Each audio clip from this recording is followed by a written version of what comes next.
All right, so echoing the results of the previous cases where once we go through the act of technically computing the derivatives, now we get to put all of the work to work.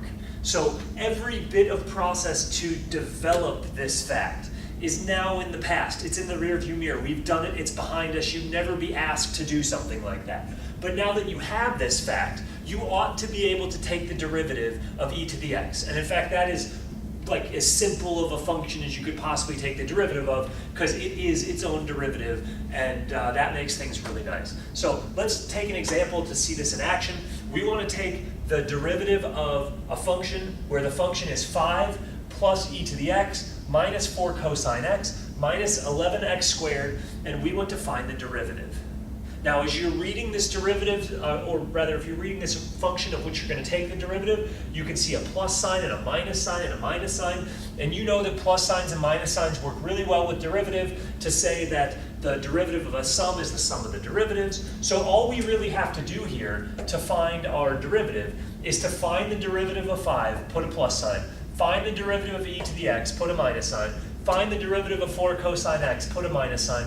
Find the derivative of 11x squared.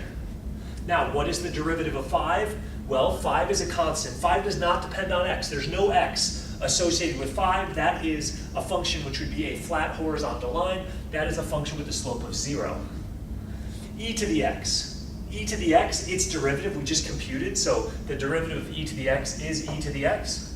Now here we've got a minus 4 cosine x. That is a 4 times a cosine x. Now you know what to do, when you have a constant times a function. A constant times a function, the derivative is that constant times the derivative of that function. So the 4 is going to go through unaffected by the derivative, and then what will follow is simply the derivative of cosine, and the derivative of cosine is negative sine. Finally, we've got 11 times x squared. Similar story to a constant times a function. Here, this is 11 times the function x squared. So the constant goes through unaffected, and we'll just have 11. And then we just have to multiply by the derivative of x squared. But the derivative of x squared, like anything of the form x to the n, is bring the power down 2, reduce the power by 1, x to the first. And now, to simplify this all out so that it makes sense, well, you know 0 plus anything is just that anything, so that 0 is going to go away. We've got e to the x. Now we're subtracting 4 times minus sine x. Negative times negative is positive, so that's 4 sine x in positive. And then what's left is 11 times 2x to the first, but of course, one copy of x to the first, that's simply x. So 11 times 2 x's would be 22 x's, and the problem is solved. All right, cool. What about in this next example? This next example is a quotient of functions. So we have y equal to e to the x divided by 7x cubed, and any time you have a function which expresses division, the quotient rule could come to help you compute the derivative of that quotient. So this is a cumbersome result, but it's doable. And that's exciting in some sense, because what this function looks like exactly, not even sure myself, but when we go through the computation, we're going to know information about the slopes of the tangent lines at every point. Kind of amazing when you think about it. Okay, but what's going on here? So identify the top function as the f of x and the bottom function as the g of x. And you know then, when you take the derivative